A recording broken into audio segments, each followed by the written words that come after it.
বাস্তবতা আমি আপনাকে দেখাচ্ছি।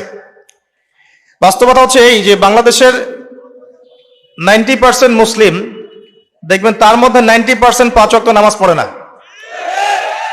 এটা হচ্ছে আপনার বাস্তবতা। বাংলাদেশের যে কোনো মাহফিলে যাবেন একটাই স্লোগান আমি শুনেছি, আল কোরআনের আলো ঘরে ঘরে জালো। খুব সুন্দর কথা, কিন্তু আপনি খেয়াল করে দেখবেন ম্যাক্সিমাম পরিবারেই কোরআনের আলো জ্বালার মতো কোনো মানুষ নাই। আপনি জরিপ করে দেখবেন যে 90% মুসলিমের মধ্যে কতজন মানুষ বিশুদ্ধ করে কোরআন তেলাওয়াত করতে পারে।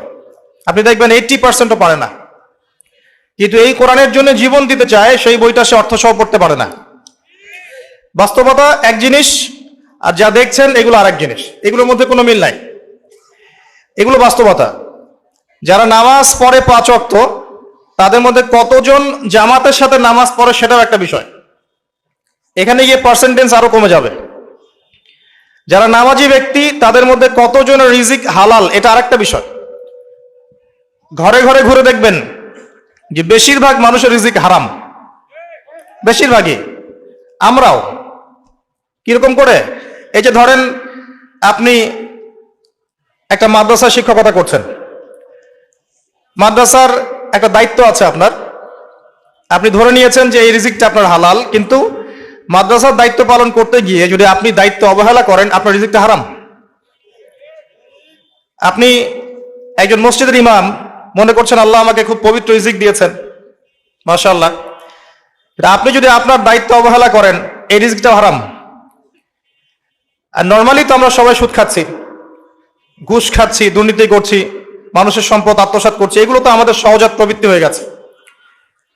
কোনো কোনো ক্ষেত্রে দেখা যায় উপর থেকে একটা হাতি আসে, উপর থেকে একটা হাতি আসতে আসতে আস্তে আস্তে একটা মাছি হয়ে যায়, মাঝখানে হাতির ডালপালা হাত পা টেনে হিসড়ে খাওয়া শেষ। এই সমস্ত রিজিক হারাম, ম্যাক্সিমাম রিজিক হারাম আমাদের। বাস্তবতা অনেক কঠিন। বাস্তবতায় গিয়ে দেখেন যে কতজন মানুষ যাকাত আদায় করে। নামাজি ব্যক্তিদের মধ্যে যারা ইসলাম বোঝে তাদের মধ্যে কতজন যাকাত দেয়, এটা আরেকটা মহামারী চলছে, যাকাত না দেওয়ার মহামারী।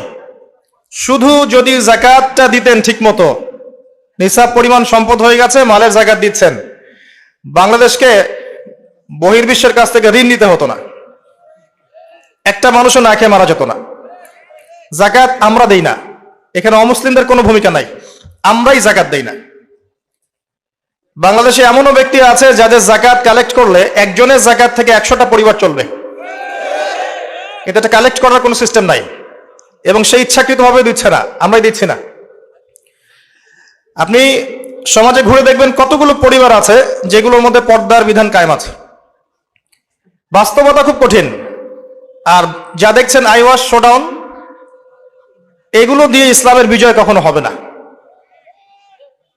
যত বেশি আইওয়াশ করবেন, শোডাউন করবেন, বাড়াবাড়ি করবেন, তত ইসলামের নূর, বরকত, আল্লাহর রহমত, নুসরা সব উঠে যাবে।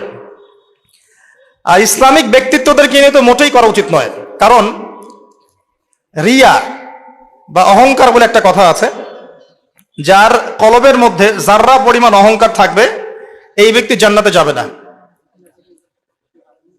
অহংকার মুক্ত থাকতে চায় আলেম ওলামা শ্রেণীর মানুষ, কিন্তু তাদেরকে নিয়ে মানুষের অতিরিক্ত বাড়াবাড়ির কারণে মনের মধ্যে অনেক সময় রিয়া অহংকার চলে আসতে পারে।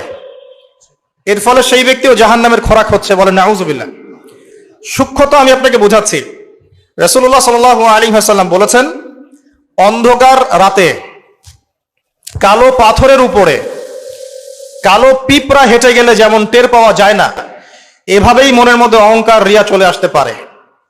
যদি আসে আমার জন্য জান্নাত হারাম, নাউজুবিল্লাহ। দ্বীন ইসলামের বেসিক জিনিসগুলো নিয়ে কাজ করেন। আমি আপনাকে বেসিক জিনিস বোঝাচ্ছি। বেসিক হচ্ছে 5 ওয়াক্ত নামাজ। আমাদের মধ্যে কতজন মানুষ দৈনিক 5 ওয়াক্ত সালাত আদায় করি এটা বুঝতে হবে। বেসিক হচ্ছে আপনার যাকাত প্রদান করা। ইসলামের বেসিক হচ্ছে আপনার পরিবারে পর্দা থাকবে। ইসলামের বেসিক আপনার পরিবারে তালিম হবে, প্রত্যেক পরিবার থেকে একটা করে মানুষ অন্তত পক্ষে কোরআনওয়ালা হবে, আলেম হবে বা হাফেজ হবে, এটা আমাদের দাবি ছিল। এগুলো বেসিক, যে মুসলিমরা হালাল খাবে, হারামে সম্পৃক্ত হবে না, সাধ্যমতো আল্লাহর দ্বীনের দাওয়াত দিবে মানুষকে, এগুলো বেসিক। এই বেসিকগুলো ঠিক আছে কিনা খেয়াল করে দেখেন। আমি আপনাকে গ্যারান্টি দিচ্ছি এই বেসিকগুলো আমাদের ঠিক নাই। এমন পরিবার খুঁজে পাবেন না যে পরিবারের মধ্যে অলমোস্ট 100% মানুষ 5 ওয়াক্ত নামাজ পড়ে। এখন এই যুগে খুঁজে পাওয়া দুষ্কর, ইল্লা মাশাআল্লাহ। এমন পরিবার আপনি খুঁজে পাবেন না যেখানে দেখবেন প্রত্যেক সদস্য কোরআন তেলাওয়াত করতে পারে, ইল্লা মাশাআল্লাহ, বা কোরআনের হাফেজ বা আলেম হয়েছে, খুব কম। এমন পরিবার এখন খুঁজে পাওয়া দুষ্কর যেখানে প্রত্যেকটা রিজিক হালাল, পরিবারের মধ্যে কোনো অপসংস্কৃতি নাই, পরিবারের মধ্যে ফ্রি মিক্সিং নাই, সুদ নাই, হারাম টাকা আসছে না, বেপরদামি নাই, পরিবারের ছেলেমেয়েরা আল্লাহর ওয়াস্তে আল্লাহর লাইনে পড়াশোনা করছে, দ্বীনের খেদমত করার চেষ্টা করছে। এমন পরিবার খুব রেয়ার।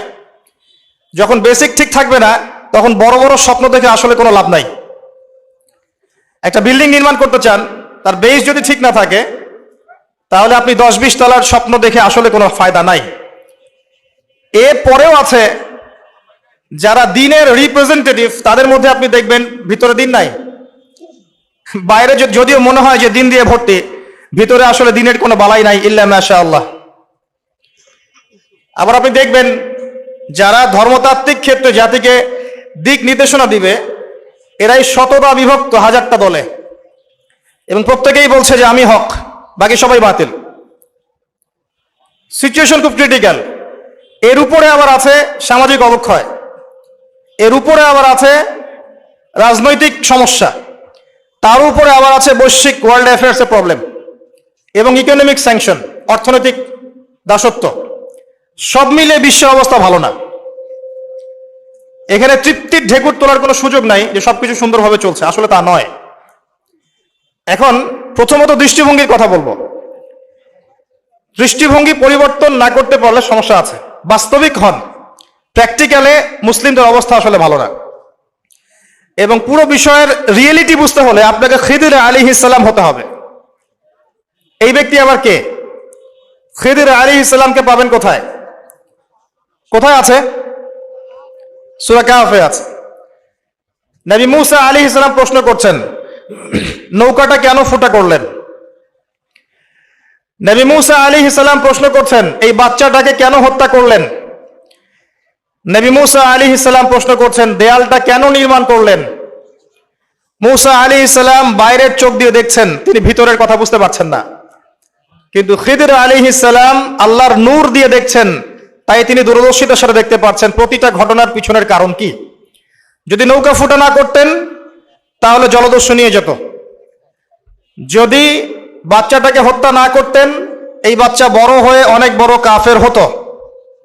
যদি এই দেয়াল নির্মাণ না করতেন, এই দেয়ালের নিচে রাখা সঞ্চিত সম্পদ এতিম বালকরা পেত না। ঘটনা কি পড়েছেন কখনো? এই ঘটনা কারা কারা পড়েছেন? হাত তোলেন দেখি। এই হচ্ছে বাস্তবতা, হাত নামান। এই ঘটনাটা একটা আপনাকে এপিস্টিমোলজি দিবে। এপিস্টিমোলজি মানে হচ্ছে জ্ঞানতাত্ত্বিক দর্শন। এটা একটা ফিলোসফিক্যাল থট, জ্ঞানতাত্ত্বিক দর্শন, এপিস্টিমোলজি, জ্ঞান তত্ত্ব। মুসা আলাইহিস সালাম বাইরের চোখ দিয়ে দেখছেন। এখনকার পুরো বিশ্বের এডুকেশনাল ফিলোসফিটা এরকমই, সবাই বাইরের চোখ দিয়ে দেখতে চায়। কিন্তু খিদির আলাইহিস সালাম ভিতরের চোখ দিয়ে দেখতেন। তিনি বুঝতে পেরেছেন কেন নৌকা ফুটা করতে হবে, কেন এই বাচ্চাকে হত্যা করতে হবে, আর কেন দেয়াল নির্মাণ করতে হবে। এটা মুসা আলাইহিস সালাম বুঝতে পারেন নাই। অতএব এই বিশ্বে যদি আপনি প্রতিটা বিষয়ের সমাধান চান, সলিউশন ফাইন্ড আউট করতে চান, রিয়েলিটি বুঝতে চান, তাহলে আপনাকে এক চোখ দিয়ে দেখলে হবে না। শুধু বাইরের চোখ দিয়ে দেখলে আপনি সব বুঝতে পারবেন না, ফুল স্টপ। শুধু বাইরের চোখ দিয়ে দেখলে আপনি সব বুঝতে পারবেন না। আই রিপিট, শুধু বাইরের চোখ দিয়ে দেখলে আপনি সব বুঝতে পারবেন না। আপনাকে আল্লাহর নূর দিয়ে দেখতে হবে, আল্লাহর কলব দিয়ে, আপনার জাগ্রত কলব দিয়ে দেখতে হবে, যেমনটা খিদির আলাইহিস সালাম করেছেন। বাহ্যিক চোখ দিয়ে আপনি সবকিছুকে দেখলে মনে হবে যে বিশ্ব এগিয়ে যাচ্ছে, কিন্তু ভিতর দিয়ে দেখলে, আল্লাহর নূর দিয়ে দেখলে বুঝতে পারবেন বিশ্ব আগাচ্ছে ঠিকই, কিন্তু তার ধ্বংসের দিকে আগাচ্ছে। সময়ের জন্য অপেক্ষা করতে থাকেন, এক পর্যায়ে কথাগুলো বুঝে আসবে ইনশাআল্লাহ। হয়তো বা এখন মাথার উপর দিয়ে যাচ্ছে, ইল্লা মাশাআল্লাহ। আগে জ্ঞানতাত্ত্বিক দর্শনটা ঠিক করেন। আমাদের দর্শনটা এখন এমন যে চাক্ষুষ যা দেখব সেটাই সত্য, অথবা পরীক্ষা নিরীক্ষা পর্যবেক্ষণের মাধ্যমে যে সিদ্ধান্তে আসা যাবে সেটাই সত্য। এবং আমাদেরকে পশ্চিমা বিশ্ব এটাই শিখিয়েছে, পশ্চিমারা আমাদেরকে এটাই শিখিয়েছে যে পরীক্ষা নিরীক্ষা, যুক্তি, বিজ্ঞান, দর্শন এগুলোর মানদণ্ডে যা লাভ করা যাবে সেটাই জ্ঞান, এর বাইরে জ্ঞানের কোনো অস্তিত্ব নাই। এই জন্যে আল্লাহ তারা বিশ্বাস করে না, কারণ আল্লাহকে দেখা যায় না, সিম্পল। মালায়েকা ফেরেশতা তারা বিশ্বাস করে না, কারণ ফেরেশতাকে দেখা যায় না। জিন জাতিকে তারা বিশ্বাস করে না, কারণ তাকে দেখা যায় না। একইভাবে রূহ বা আত্মা, স্বপ্নের ব্যাখ্যা, আপনার ঘুম, আপনার কবরের আযাব, মিজান, পুলসিরাত, জান্নাত, জাহান্নাম, আগেকার আসমানি কিতাব, নবী রাসূলগণ, কাউকে দেখা যায় না, অতএব এগুলোর কোনো অস্তিত্ব নাই। এটা তাদের দর্শন এবং এই ফিলোসফি দিয়েই সারা বিশ্ব এখন চলছে। লান নুমিনা লাকা হাত্তা নারাল্লাহ জাহরা, যেমনটা বনু ইসরাইল বলেছিল, সূরা বাকারার দিকে আছে প্রথম দিকে, হে মূসা আমরা তোমার কথায় বিশ্বাস করব না যতক্ষণ না আল্লাহকে চাক্ষুষ দেখছি।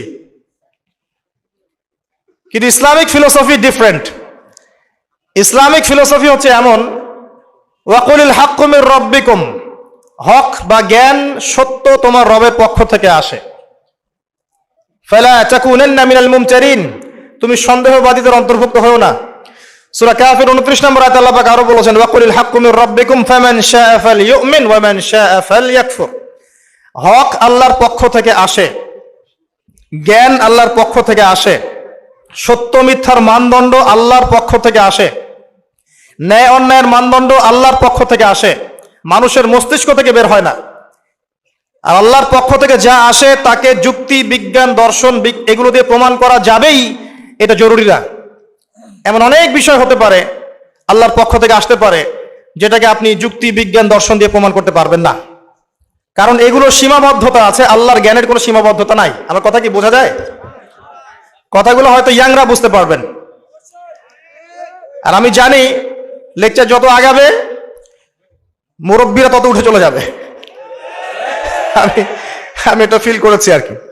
কিন্তু আমি এটা বিশ্বাস করি আগামী দিনের ইসলামের ধারক এবং বাহক হবেন যুবকরা ইনশাআল্লাহ।